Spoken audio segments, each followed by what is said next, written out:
Assalamualaikum warahmatullahi wabarakatuh. Perkenalkan, nama saya Elvira Diva, NPM C10170227. Di sini saya akan memaparkan beberapa materi mengenai mata kuliah akuntansi keuangan lanjutan 1 demi memenuhi tugas pertemuan ke-8. Langsung aja ke pembahasan yang pertama. Ini ada akuntansi dan definisi akuntansi ini sendiri adalah suatu proses mencatat, meringkas, mengklasifikasikan, mengolah, dan menyajikan data transaksi, serta berbagai aktivitas yang berhubungan dengan keuangan, sehingga informasi tersebut dapat digunakan oleh seseorang yang ahli di bidangnya dan menjadi bahan untuk mengambil suatu keputusan. Lalu ada klasifikasi bidang akuntansi. Yang pertama itu ada akuntansi keuangan. Di akuntansi keuangan ini berkaitan dengan akuntansi suatu unit ekonomi secara keseluruhan. Akuntansi keuangan juga berhubungan dengan pelaporan keuangan untuk pihak-pihak di luar perusahaan. Lalu ada akuntansi pemeriksaan atau biasa disebut dengan auditing. Dalam pemeriksaan akuntansi auditing ini dilaksanakan kegiatan pemeriksaan terhadap hasil pencatatan dan laporan dalam keuangan. Bidang ini berhubungan dengan audit yang secara bebas dilakukan pada laporan yang dihasilkan oleh akuntansi keuangan. Selanjutnya ini ada akuntansi biaya.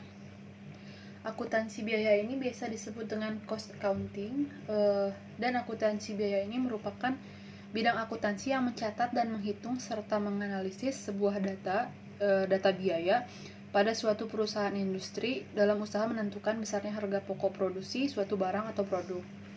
Selanjutnya ada akuntansi manajemen. Akuntansi manajemen ini biasa disebut dengan manajemen accounting. Manajemen accounting adalah bidang akuntansi yang bertujuan untuk memberikan informasi kepada manajemen dalam menjalankan usahanya. Kemudian ada akuntansi perpajakan. Akuntansi perpajakan adalah akuntansi yang kegiatannya berhubungan dengan penentuan objek pajak yang menjadi bahan perusahaan serta perhitungannya untuk kepentingan penyusunan laporan pajak. Selanjutnya ada penganggaran atau biasa disebut dengan budgeting. Budgeting ini merupakan bidang akuntansi yang menyusun anggaran baik pendapatan maupun biaya. Anggaran merupakan pedoman bagi perusahaan, perorangan, atau pemerintah dalam melakukan kegiatan finansialnya di masa yang akan datang. Selanjutnya ada akuntansi pemerintahan. Akuntansi pemerintahan merupakan bidang akuntansi keuangan yang diterapkan di lembaga pemerintahan. Akuntansi pemerintahan ini bertujuan untuk menyajikan sebuah laporan keuangan, pengendalian dan pengawasan keuangan negara. Lalu selanjutnya ada akuntansi anggaran atau biasa disebut dengan budgetary accounting. Akuntansi anggaran adalah akuntansi yang kegiatannya berhubungan dengan pengumpulan dan pengolahan data operasi keuangan yang sudah terjadi serta taksiran kemungkinan yang akan terjadi untuk kepentingan penetapan rencana operasi keuangan perusahaan dalam suatu periode tertentu. Selanjutnya ada akuntansi perbankan. Akuntansi perbankan adalah proses akuntansi bank yang meliputi pencatatan, pengklasifikasian, penganalisaan, penafsiran data keuangan yang dilakukan oleh bank secara sistematis guna memenuhi kebutuhan pihak yang berkepentingan baik pihak internal maupun eksternal. Selanjutnya di sini ada akuntansi internasional. Akuntansi internasional merupakan suatu standar tunggal pelaporan akuntansi yang memberikan tekanan pada penilaian profesional. Lalu di sini ada akuntansi pendidikan. Selanjutnya ada akuntansi pendidikan, akuntansi sosial, akuntansi sektor publik, dan akuntansi keperilakuan. Lanjut ke pembahasan berikutnya. Ini ada fungsi akuntansi. Fungsi akuntansi ini yang pertama ada mengetahui keuntungan serta kerugian. Yang dimaksud dengan keuntungan dan kerugian ini yaitu untuk melakukan pemeriksaan yang terkait dengan keuntungan dan kerugian yang masuk ke dalam perusahaan. Atas dasar itu maka seorang akuntan harus bisa mengkalkulasi keduanya dengan benar. Nantinya data yang terkait ini, keuntungan dan kerugian tersebut bisa dijadikan dasar keputusan, utamanya yang berhubungan dengan rencana mendapatkan keuntungan penjualan yang akan datang. Selanjutnya di sini ada laporan kepada manajemen perusahaan. Jadi fungsi yang kedua ini adalah sebagai bentuk laporan kepada perusahaan. Ini merupakan tanggung jawab akuntan yang harus dikoordinasikan dengan pihak eksternal perusahaan yang lain. Lalu selanjutnya ada pembagian keuntungan atau profit. Fungsi ini gunanya untuk membantu perusahaan untuk menetapkan hak bagi unsur perusahaan yang sudah ikut andil membesarkannya. Hak ini mencakup semua unsur baik yang internal maupun yang eksternal. Salah satu hak yang dimaksud adalah hak mendapatkan laba pada rekanan atau investor. Selanjutnya ada monitor dan controlling. Jadi di akuntansi keuangan ini memiliki fungsi penting untuk memonitor dan mengawasi aneka kegiatan yang ada di dalam perusahaan. Setiap transaksi di perusahaan harus dilakukan controlling guna menghilangkan potensi mendapatkan kerugian. Controlling bisa sukses dilakukan jika pihak perusahaan, utamanya para pemegang saham, serta pihak eksternal dalam hal ini adalah pemerintah berkoordinasi baik melalui kebijakan dan keputusan ekonomi untuk perusahaan. Selanjutnya ada fungsi membantu mencapai tujuan perusahaan. Jadi fungsi ini supaya bisa menjadi bantuan bagi perusahaan ketika ingin meraih suatu tujuan yang sudah ditetapkan sebelumnya. Tentunya juga udah ada rencana kalau perusahaan akan merengkuh tujuan tertentu yang menjadi targetnya. Selanjutnya ada penyusunan informasi yang akurat. Yang dimaksud dengan fungsi ini yaitu akuntansi keuangan bermanfaat dalam perangkaian data yang tetap terkait dengan siklus perubahan sumber ekonomi neto unit usaha. Biasanya disebabkan oleh munculnya aktivitas finansial dalam rangka meraih keuntungan. Nantinya, siklus sumber ekonomi yang salah satu contohnya adalah belanja perusahaan yang berlebihan bisa dikurangi atau dipinggirkan demi mencegah tindakan pemborosan perusahaan. Selanjutnya, ke siklus akuntansi. Siklus akuntansi ini meliputi ada 6 siklus, yaitu jurnal umum, jurnal penyesuaian, jurnal penutup, jurnal pembalik, buku besar pembantu, dan buku besar umum. Apa itu yang dimaksud dengan jurnal umum? Jurnal umum merupakan proses pencatatan transaksi ke dalam jurnal atau biasa disebut dengan penjurnalan atau journalizing. Jurnal ini merupakan suatu catatan kronologis tentang transaksi-transaksi yang terjadi dalam suatu periode akuntansi. Jurnal umum juga dikenal sebagai dengan istilah jurnal aja, karena ada satu lagi jurnal yang biasa disebut dengan jurnal khusus. Biasanya pencatatan transaksi dimasukkan ke dalam satu rekening yang di debit dan satu rekening lagi yang ada di kredit. Selanjutnya, masuk ke jurnal penyesuaian. Jika pada periode akuntansi terdapat transaksi yang belum dicatat atau ada transaksi yang salah satunya salah atau perlu disesuaikan, maka dicatat dalam jurnal penyesuaian ini. Jadi perlu disesuaikan dalam pencatatan jurnal penyesuaian. Penyesuaian ini dilakukan secara periodik, biasanya saat laporan akan disusun. Pencatatan penyesuaian sama seperti pencatatan transaksi umumnya. Transaksi penyesuaian dicatat pada jurnal penyesuaian dan kemudian dibukukan ke dalam buku besar. Setelah itu saldo yang ada di buku besar siap disajikan dalam laporan keuangan. Dengan kata lain, hasil akhir dari proses akuntansi adalah laporan keuangan yang disusun secara accrual basis. Lanjut ke jurnal penutup. Yang dimaksud dengan jurnal penutup di sini yaitu setelah membuat laporan keuangan, akuntan ini harus membuat jurnal penutup. Jurnal penutup ini hanya dibuat pada akhir periode akuntansi saja.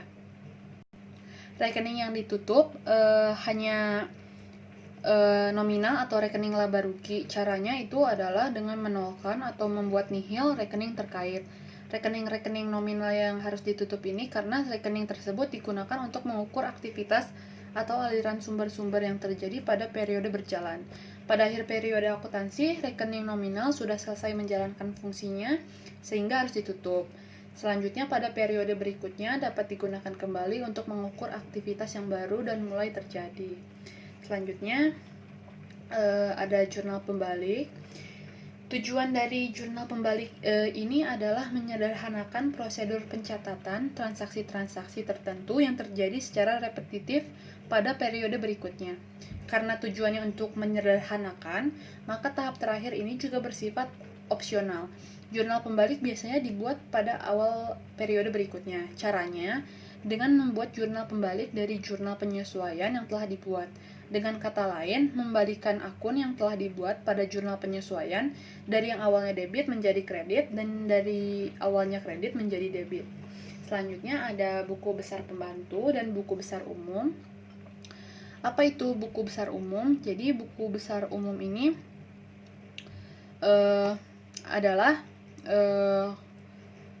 posting ke buku besar umum ini sudah dicatat dalam jurnal ke dalam buku besar. Buku besar adalah kumpulan rekening-rekening pembukuan yang masing-masing digunakan untuk mencatat informasi tentang aktiva tertentu.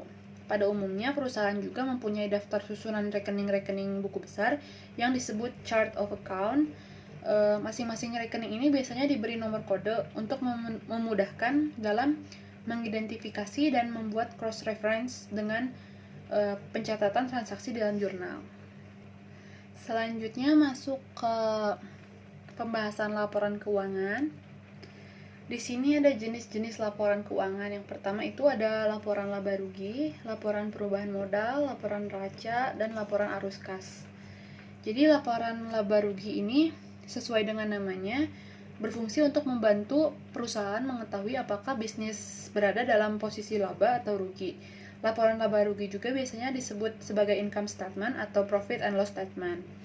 Jadi umumnya ada dua cara digunakan untuk menyusun laporan laba rugi, yaitu single step dan multiple step. Kalau single step itu cara langsung dan multiple step adalah cara bertahap. Dan ada beberapa aspek penting yang harus ditulis dalam penyusunan laporan laba rugi, yaitu ada pendapatan, beban, keuntungan, serta kerugian.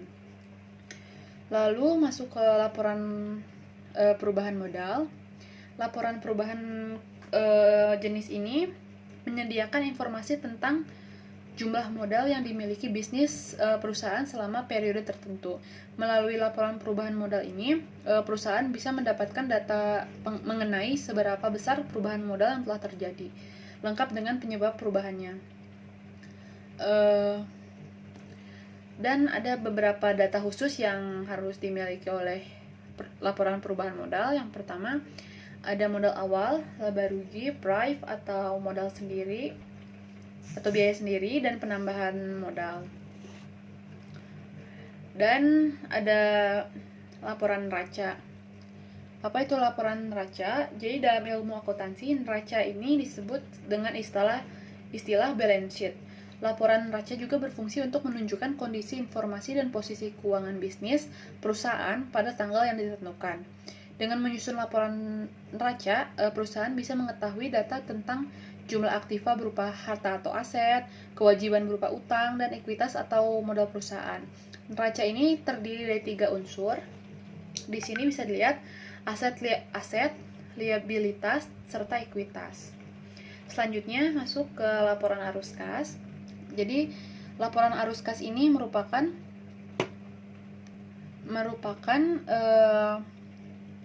data yang digunakan perusahaan untuk menunjukkan aliran masuk dan keluar kas perusahaan pada periode tertentu. Biasanya laporan arus kas ini disebut dengan cash flow.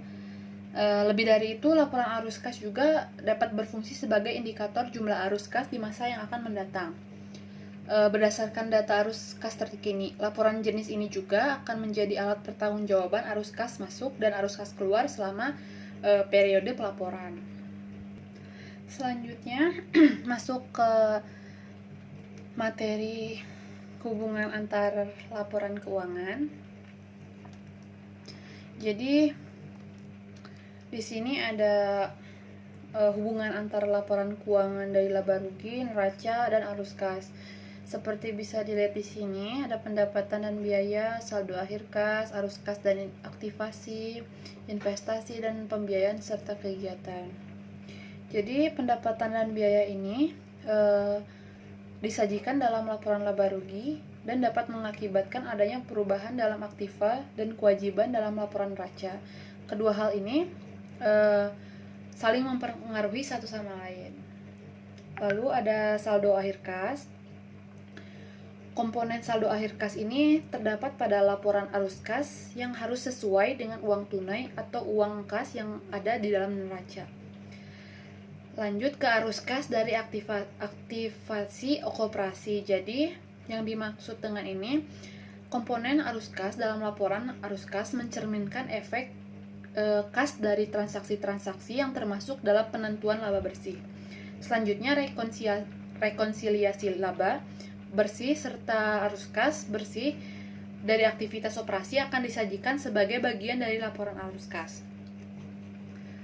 Lalu ada investasi. Komponen aktivitas investasi pada laporan arus kas mencerminkan arus kas baik, positif maupun negatif dari perubahan aset yang termasuk dalam neraca. Selanjutnya ada pembiayaan kegiatan. Komponen pembiayaan kegiatan yang terdapat pada laporan arus kas mencerminkan arus kas positif dan negatif dari hutang. Pada akhir periode, hutang akan disajikan dalam laporan neraca. Jadi, dapat komponen pembiayaan dari hubungan antar laporan keuangan ini dapat disimpulkan bahwa masing-masing unsur dalam laporan neraca, laba rugi, dan arus kas ini dapat memberikan gambaran yang mendetail dan jelas tentang penilaian posisi keuangan perusahaan saat ini maupun di saat yang akan mendatang. Setiap pos dan komponen yang ada dalam neraca, laba rugi, serta laporan arus kas harus berkaitan satu sama lain dengan informasi yang ada di dalam catatan laporan keuangan. Dengan demikian, terdapat hubungan yang seimbang antara laporan neraca, laporan laba rugi, serta laporan arus kas. Lalu ada pengguna laporan keuangan. Jadi di sini terdapat pihak internal serta pihak eksternal. Bisa dilihat di sini, pengguna pihak internal itu bisa terdiri dari pemilik, manajemen perusahaan, karyawan. Sedangkan kalau di pihak eksternal itu penggunanya investor, lembaga pemeringkat, kompetitor, otoritas pajak, dan pemerintahan. Lalu lanjut ke perbedaan laporan keuangan di perusahaan jasa dan perusahaan dagang. Jadi di sini yang pertama ada perbedaan persediaan. Yang dimaksud dengan perbedaan persediaan ini, jadi ada beberapa perbedaan yang akan membedakan kedua jenis laporan ini. Jadi salah satunya itu adalah tentang jenis persediaan di antara perusahaan jasa dan dagang, di mana perusahaan dagang akan memerlukan jenis persediaan yang sudah terbentuk dalam bentuk jadi, yang nantinya akan dijual kembali oleh pihak perusahaan. Jadi semua laporan keuangan akan disiapkan tidak termasuk produk persediaan tadi. Sedangkan perusahaan jasa tidak menggunakan barang jadi, melainkan menggunakan produk jasa mereka untuk dipasarkan. Selanjutnya ada perbedaan jenis pelayanan. Jadi antara perusahaan dagang dan jasa ini sama-sama akan melayani masyarakat. Namun bedanya di sini itu adalah salah satu dari keduanya, yakni perusahaan jasa hanya akan memberikan fasilitas jasa yang diperlukan oleh masyarakat dan nantinya akan dikembangkan dengan baik. Sedangkan perusahaan dagang akan menyediakan stok barang yang diperlukan yang sebelumnya telah diolah oleh perusahaan manufaktur. Selanjutnya ada wujud barang. Jadi berbeda dengan perusahaan jasa, kalau perusahaan dagang ini memiliki barang-barang yang akan dipasarkan dengan memperoleh tujuan untung, dan barang-barang tersebut sudah jelas memiliki wujud atau nyata bentuknya. Sedangkan pada perusahaan jasa itu tidak memiliki wujud barang, hanya berupa layanan yang bisa dirasakan bukan dilihat secara fisik. Selanjutnya ada persediaan dan penjualan. Seperti yang kita udah bahas, jadi kalau perusahaan jasa ini tidak memiliki barang yang konkret, jadi persediaan ini hanya berupa servis atau layanan jasa yang akan diberikan untuk mendapatkan keuntungan. Sedangkan kalau perusahaan dagang akan menyediakan masalah persediaan dan penjualan barang yang mereka miliki seperti ciri-ciri entitas jasa keuangan. Selanjutnya kita ke perhitungan harga pokok penjualan dalam perusahaan dagang. Jadi yang pertama ini kita harus menghitung penjualan bersih, lalu menghitung pembelian bersih, menghitung persediaan barang, kemudian menghitung harga pokok penjualan. Cara untuk menghitung penjualan bersih ini yaitu penjualan bersih sama dengan penjualan dikurangi dengan retur penjualan ditambah dengan potongan penjualan. Jadi ongkos angkut penjualan tidak termasuk ke dalam hitungan HPP dan menjadi biaya umum. Lalu kita menghitung pembelian bersih. Cara menghitung pembelian bersih yaitu pembelian ditambah ongkos angkut pembelian dikurangin dengan retur pembelian ditambah potongan pembelian. Selanjutnya menghitung persediaan. Cara menghitungnya itu persediaan awal ditambah pembelian bersih. Lalu menghitung harga pokok penjualan. Jadi menghitung harga pokok penjualan itu didapat dengan cara persediaan barang dikurangin dengan persediaan akhir. Lalu masuk ke materi berikutnya yaitu ada standar akuntansi. Jadi di sini jenis-jenis standar akuntansi. Standar akuntansi ini terdapat 4 jenis yaitu PSAK IFRS, SAK Etap, PSAK Syariah serta SAP. Jadi PSAK IFRS itu apa? PSAK IFRS ini merupakan singkatan dari Pernyataan Standar Akuntansi Keuangan International Financial Report Standard. Karena kata PSAK sendiri merupakan nama lain dari kata SAK yang penggunaannya telah ditetapkan sepenuhnya oleh Ikatan Akuntansi Indonesia atau IAI pada tahun 2012. PSAK IFRS ini ditetapkan untuk badan dengan akuntabilitas publik atau umum seperti perbankan, perusahaan publik, asuransi, BUMN, dan emiten. PSAK juga memberikan kemudahan dalam mencatat laporan keuangan dan menyajikan informasi yang relevan bagi pengguna laporan keuangan seperti perusahaan-perusahaan yang ada di Indonesia. Selanjutnya, ada SAK Etap. SAK Etap ini memiliki kepanjangan yaitu Standar Akuntansi Keuangan Entitas Tanpa Akuntabilitas Publik. Jadi SAK Etap ini diterapkan untuk badan yang tidak memiliki akuntabilitas publik atau akuntabilitas publiknya tidak terlalu signifikan. Dan penyusunan laporan keuangannya ini bertujuan untuk umum bagi pengguna eksternal. Lalu ada PSAK Syariah. Standar akuntansi syariah termasuk salah satu cabang akuntansi yang tergolong baru. PSAK Syariah ini diterapkan untuk badan usaha yang bertransaksi berbasis secara syariah, baik itu dilakukan oleh lembaga syariah maupun non-syariah. Jadi pembuatan standar akuntansi berbasis syariah ini dilakukan dengan tujuan memudahkan penyelenggaraan berbagai lembaga berbasis syariah seperti koperasi syariah, pegadaian syariah, badan zakat, bank syariah, dan sebagainya. Lalu ada SAP atau SAP. SAP ini merupakan standar akuntansi pemerintah yang dibentuk oleh Komite Standar Akuntansi Pemerintah atau KSAP.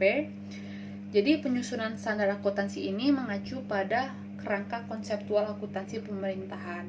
Pengguna SAP ini diterapkan untuk pihak pemerintahan dalam menyusun laporan keuangan pemerintah pusat LKPP dan laporan keuangan pemerintah daerah LKPD. Jadi tujuan penyusunan laporan keuangan dengan menggunakan SAP ini untuk menjamin transparansi, partisipasi, dan akuntabilitas pengelolaan keuangan negara agar terwujud pemerintahan yang lebih baik. Lalu masuk ke pengguna instansi setiap standar akuntansi. Di sini bisa kita lihat juga di sini ada penggunanya seperti yang bisa dibahas dari slide yang sebelumnya. Jadi pengguna akuntansi pada PSAK IFRS digunakannya itu untuk badan atau bisnis yang memiliki akuntabilitas publik, yaitu seperti badan yang terdaftar atau masih dalam proses pendaftaran di pasar modal seperti perusahaan publik, asuransi, perbankan, BUMN, ataupun perusahaan dana pensiun. Lalu ada SAK Etap, penggunanya ini digunakan untuk entitas yang akuntabilitas publiknya tidak signifikan dan laporan keuangannya ini hanya untuk tujuan umum bagi pengguna eksternal. Lalu pengguna dari PSAK Syariah ini digunakan untuk lembaga-lembaga kebijakan syariah seperti bank syariah, pegadaian syariah, badan zakat, dan sebagainya. SAP diterapkan untuk entitas LKPP dan LKPD. Di sini terdapat perbedaan SAK dan PSAK dalam beberapa aspek. Di sini ada dalam aspek kewajiban. Di sini diterangkan kewajiban jangka pendek antara lain dalam PSAK itu pinjaman bank dan pinjaman lainnya. Lalu ada kewajiban jangka panjang yang akan jatuh tempo dalam waktu 1 tahun sejak tanggal neraca. Hutang usaha dan biaya yang masih harus dibayar, uang muka penjualan. Sedangkan kalau etap, klasifikasinya itu diperkirakan akan diselesaikan dalam jangka waktu siklus normal operasi entitas. Lalu dimiliki untuk diperdagangkan dan kewajiban akan diselesaikan dalam jangka waktu 12 bulan. Lalu terdapat juga perbedaan SAK dan PSAK dalam aspek ekuitas. Jadi perbedaan PSAK dan etap dalam aspek ekuitas ini, kalau PSAK bagian hak milik dalam perusahaannya itu selisih antara aktiva dan kewajiban yang ada, dan dengan demikian tidak merupakan ukuran jual dalam perusahaan tersebut. Sedangkan di etap, ekuitas adalah hak residual atau aset entitas setelah dikurangi semua kewajiban. Ekuitas mungkin disubklasifikasikan dalam neraca, misalnya entitas yang berbentuk perseroan terbatas. Lalu subklasifikasi dapat meliputi dana yang dikontribusikan oleh pemegang saham, saldo laba, dan keuntungan atau kerugian yang diakui secara langsung dalam ekuitas. Selanjutnya masuk ke materi badan usaha. Di sini ada perseroan terbatas. Jadi perseroan terbatas itu biasa disingkat dengan PT. PT adalah suatu bentuk badan usaha berbadan hukum yang mana modal usahanya ini terdiri atas saham-saham yang dipegang oleh para pemilik. Dalam menjalankan perusahaan berjenis PT ini, modal saham yang dimiliki bisa dijual kepada pihak lain. Artinya, sangat memungkinkan terjadi perubahan organisasi atau kepemilikan perusahaan tanpa harus membubarkan dan mendirikan perusahaan kembali. Selain itu juga, karena dibentuk berdasarkan kesepakatan, maka bisa dipastikan bahwa PT didirikan oleh minimal 2 orang. Pembuatan perjanjian ini harus diketahui oleh notaris dan dibuatkan aktanya untuk mendapatkan pengesahan dari Menteri Hukum dan HAM sebelum resmi menjadi perusahaan berjenis PT. Lalu ada ciri-ciri perseroan terbatas. Yang pertama, pendirian PT bertujuan untuk mencari keuntungan atau profit oriented. Yang kedua, PT memiliki fungsi ekonomi dan fungsi komersial. Yang ketiga, modalnya berasal dari saham-saham dan obligasi. Yang keempat, PT tidak mendapatkan fasilitas dari negara. Yang kelima, keuangan tertinggi pada PT ditentukan melalui Rapat Umum Pemegang Saham atau RUPS. Lalu yang keenam, pemilik saham memiliki tanggung jawab terhadap perusahaan sebesar modal yang disetorkannya. Yang ketujuh, keuntungan yang didapatkan oleh pemilik saham adalah dalam bentuk dividen atau pembagian hasil. Lalu yang kedelapan, perusahaan dipimpin oleh direksi. Selanjutnya, masuk ke jenis perseroan terbatas. Jadi yang pertama ada jenis yang tertutup, yang kedua ada yang publik, yang ketiga ada yang terbuka. Yang dimaksud dengan jenis perseroan terbatas tertutup ini yaitu suatu jenis perseroan terbatas yang dimana sahamnya hanya bisa dipunyai oleh orang-orang atau kalangan tertentu dan tidak menjualnya kepada masyarakat umum. Biasanya pada jenis dari perseroan terbatas ini hanya dipunyai oleh keluarga ataupun kalangan tertentu saja. Lalu masuk ke perseroan terbatas publik. Jadi PT publik ini suatu jenis perseroan terbatas yang kepemilikan sahamnya itu bebas dan bisa dipunyai oleh siapa saja dan juga bisa terdaftar di Bursa Efek. Lalu kalau PT terbuka ini di mana suatu jenis perseroan terbatas yang dimana sahamnya boleh dibeli atau dipunyai oleh umum. Biasanya saham perseroan terbatas pada jenis ini kepemilikannya atas unjuk bukan atas nama. Jadi mudah untuk menjual dan membelinya kembali sahamnya.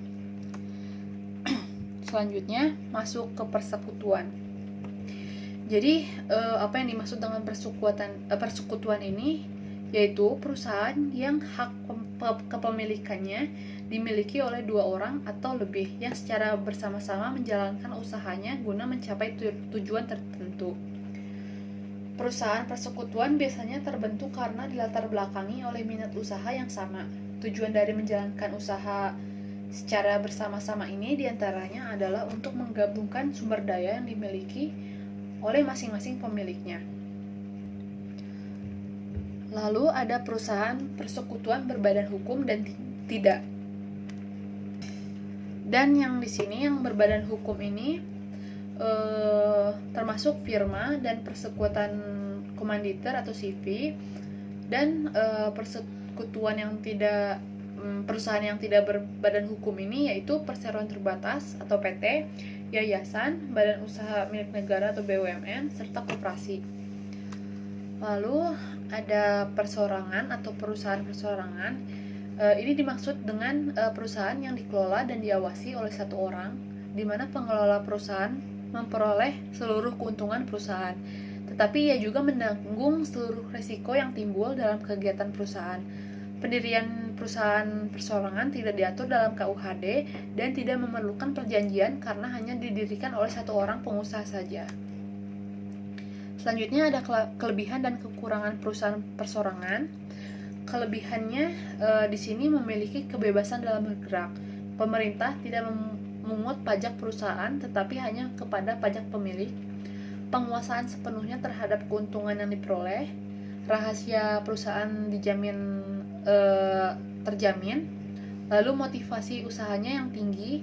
Proses pengampulan keputusan dapat dilakukan dengan cepat, serta penanganan aspek hukum yang minimal. Kekurangannya di sini ini adalah menanggung tanggung jawab hukum dan keuangan yang tak terbatas, keterbatasan kemampuan keuangan, keterbatasan kemampuan manajerial, serta kontinuitas kerja karyawan terbatas. Lalu ada pembentukan badan usaha dan likuidasi badan usaha.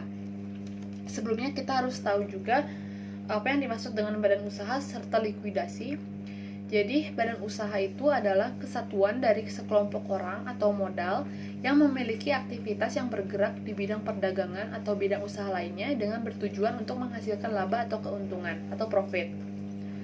Sedangkan kalau likuidasi itu adalah pembubaran perusahaan sebagai badan hukum yang meliputi pembayaran kewajiban kepada para kreditor dan pembagian harta yang tersisa kepada para pemegang saham persero. Tujuan utama dari likuidasi ini sendiri yaitu adalah untuk melakukan pengurusan dan pemberesan atas harta perusahaan yang dibubarkan tersebut. Tahap likuidasi wajib dilakukan ketika sebuah perseroan dibubarkan, di mana pembubaran perseroan tersebut bukanlah akibat dari penggabungan dan peleburan. Perseroan yang dinyatakan telah bubar tidak dapat melakukan perbuatan hukum kecuali diperlukan untuk membereskan semua urusan perseroan dalam rangka likuidasi. Lalu ada syarat dan prosedur dalam pembentukan badan usaha. Yang pertama ini ada pembuatan akta perusahaan.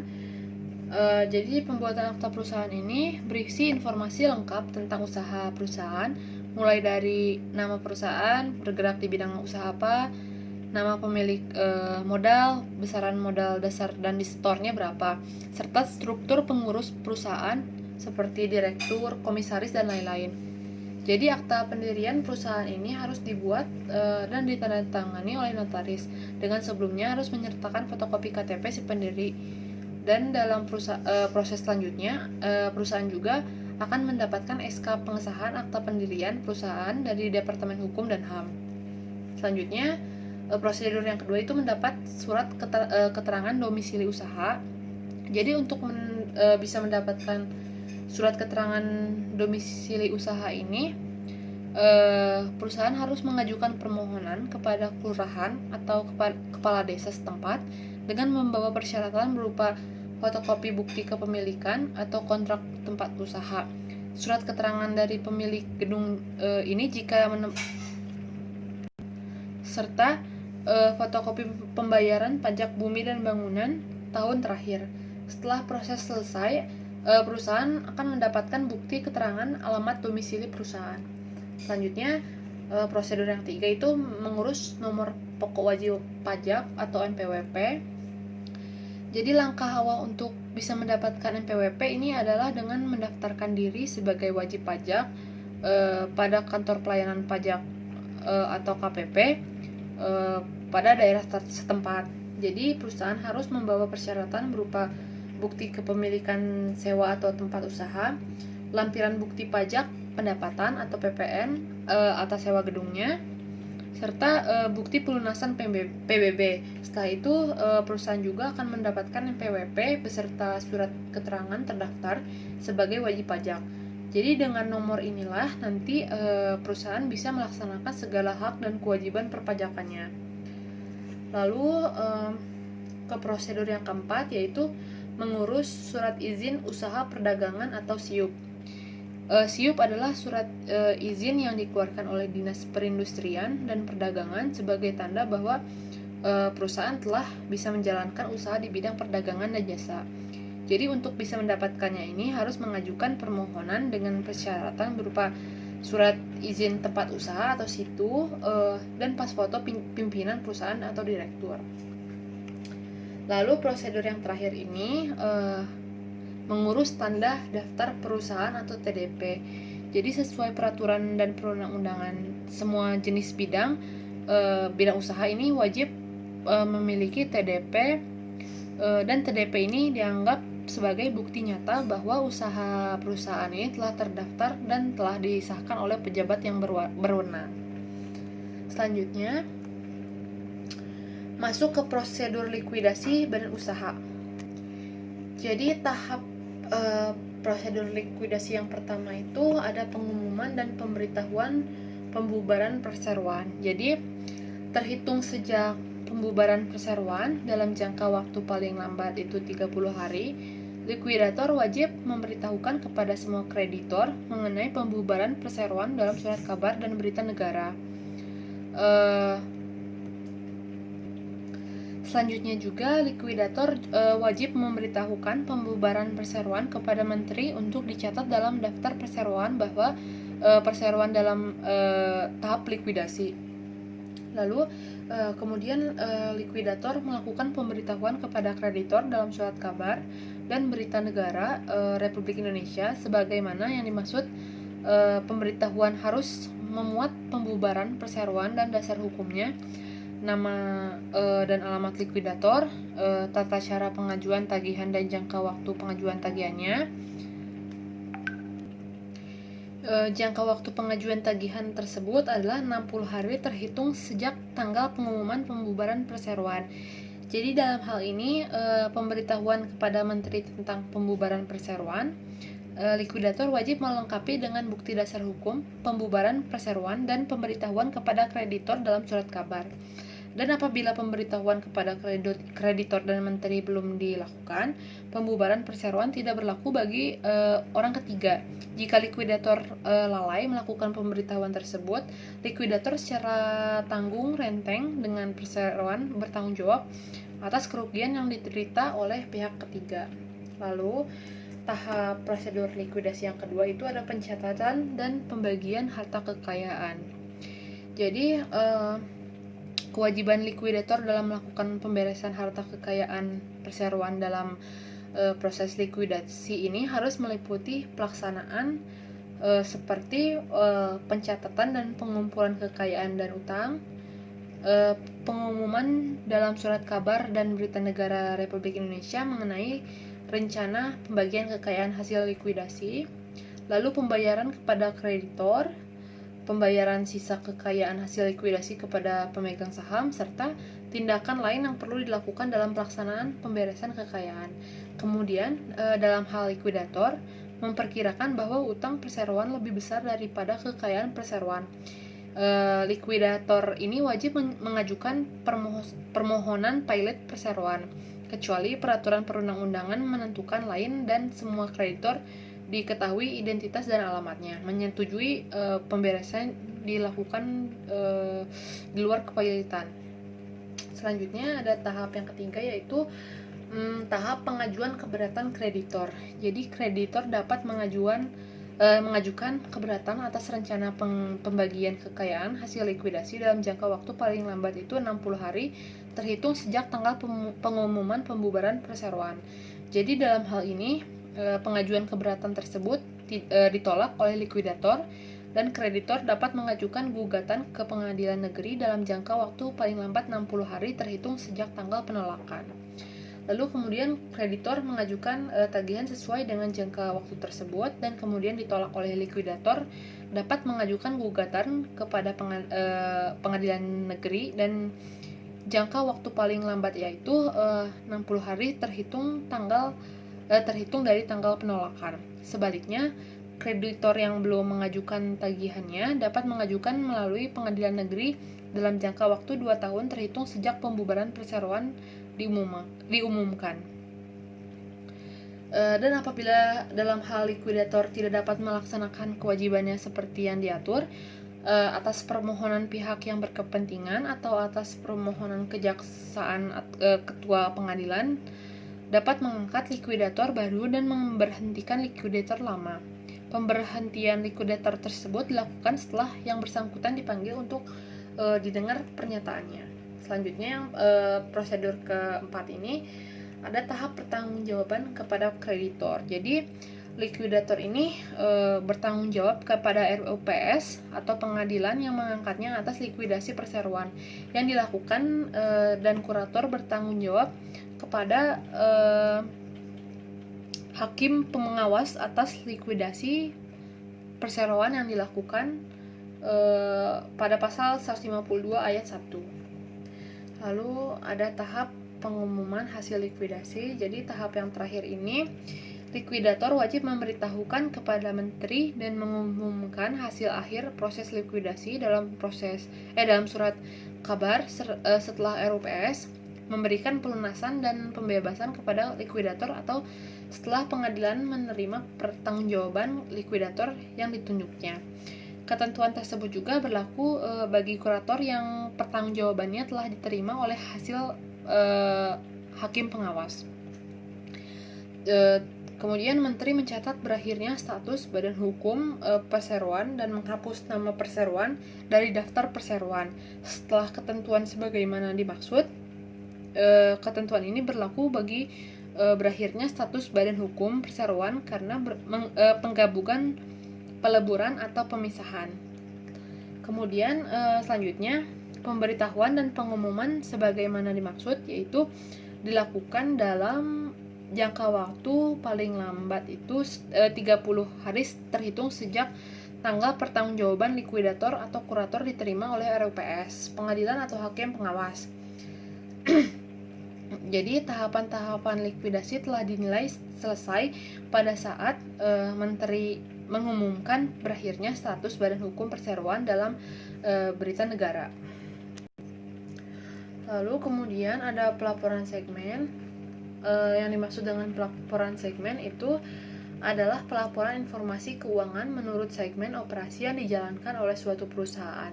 Informasi segmen bisa disajikan di dalam batang tubuh laporan keuangan sebagai catatan atas laporan keuangan atau di dalam skedul terpisah yang merupakan bagian integral dari laporan keuangan. Informasi segmen ini disusun sesuai dengan kebijakan akuntansi yang dianut dalam penyusunan dan penyajian laporan keuangan konsolidasi. Bentuk primer pelaporan segmen adalah segmen usaha, sedangkan segmen sekunder adalah segmen geografis. Kemudian di sini ada segmen usaha. Segmen usaha adalah komponen perusahaan yang dapat dibedakan dalam menghasilkan produk atau jasa, baik produk atau jasa individual maupun kelompok produk atau jasa terkait. Dan komponen itu memiliki resiko imbalan yang berbeda dengan resiko dan imbalan segmen lain. Terdapat beberapa faktor yang dipertimbangkan dalam menentukan terkaitnya atau tidak tidaknya produk atau jasa. Di antaranya yang pertama itu ada karakteristik produk atau jasa, karakteristik proses produksi, jenis atau golongan pelanggan. Di sini pelanggan dari jasa produk atau jasa. Yang keempat ini metode pendistribusian produk atau penyediaan. Lalu ada segmen geografis. Segmen geografis adalah komponen perusahaan yang dapat dibedakan dalam menghasilkan produk atau jasa pada lingkungan wilayah ekonomi tertentu, dan komponen itu memiliki resiko dan imbalan yang berbeda dengan resiko dan imbalan pada komponen yang beroperasi pada lingkungan wilayah ekonomi lain. Faktor-faktor yang harus dipertimbangkan dalam mengidentifikasi segmen geografis, yang pertama ini kesamaan kondisi ekonomi dan politik, yang kedua hubungan antar koperasi dalam wilayah geografis berbeda, yang ketiga kedekatan geografis operasi, yang keempat resiko khusus yang terdapat dalam operasi di wilayah tertentu, yang kelima regulasi pengendalian mata uang, dan yang terakhir ada resiko mata uang. Selanjutnya ada periode pelaporan keuangan. Periode pelaporan keuangan yang pertama ada periode kalender, yang kedua periode fiskal, periode interim, serta periode tahunan. Lalu apa yang dimaksud dengan pelaporan interim? Laporan keuangan interim adalah laporan keuangan yang diterbitkan di antara dua laporan keuangan tahunan. Laporan keuangan interim ini dapat disusun secara bulanan, triwulan, atau periode lainnya yang kurang lebih dari setahun dan mencakup seluruh komponen laporan keuangan yang sesuai dengan standar akuntansi keuangan. Secara konseptual, laporan keuangan interim ini menyediakan informasi yang lebih tepat waktu tetapi kurang lengkap dibandingkan dengan laporan keuangan tahunan. Selanjutnya ada pandangan laporan keuangan interim. Terdapat dua pandangan terhadap laporan keuangan interim. Yang pertama ini ada periode interim dianggap sebagai dasar periode akuntansi dan menyimpulkan bahwa hasil operasi tiap periode ditentukan dengan cara yang sama seperti dengan periode tahunan. Yang kedua, periode interim adalah bagian integral dengan periode tahunan. Lalu yang terakhir ini ada format dan isi laporan dari keuangan interim. Yang pertama ini ada laporan lengkap dan laporan ringkas. Kalau laporan lengkap ini jika perusahaan menerbitkan laporan keuangan interim secara lengkap, maka format dan isi laporan keuangan interim harus disusun sesuai dengan ketentuan dalam PSAK 1. Jadi peraturan Bapepam menetapkan bahwa dalam menyajikan LKTT, perusahaan publik wajib menyajikan laporan keuangan interim secara lengkap. Jadi format dan isi laporan keuangan interim ini harus sesuai dengan pengaturan yang tercantum dalam PSAK 1, kecuali terkait dengan periode perbandingan mengikuti pengaturan dalam PSAK 3. Sedangkan kalau laporan ringkas, jika perusahaan memilih laporan keuangan interim ringkas, maka PSAK 3 ini mengatur komponen minimum laporan keuangan interim seperti laporan posisi keuangan ringkas, laporan laba rugi komprehensif ringkas, laporan perubahan ekuitas ringkas, laporan arus kas ringkas, serta catatan atas laporan keuangan pilihan. Jadi dalam hal ini laporan keuangan interim minimum harus mencakup setiap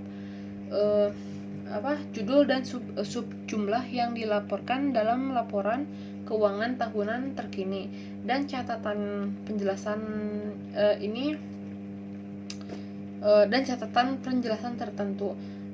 Terus pos atau catatan tambahan dimasukkan agar laporan keuangan interim tidak menyesatkan. Sekian dari saya. Mohon maaf bila banyak kesalahan kata dan mungkin ada yang tidak berkenan. Saya terima saran baiknya. Terima kasih. Assalamualaikum warahmatullahi wabarakatuh.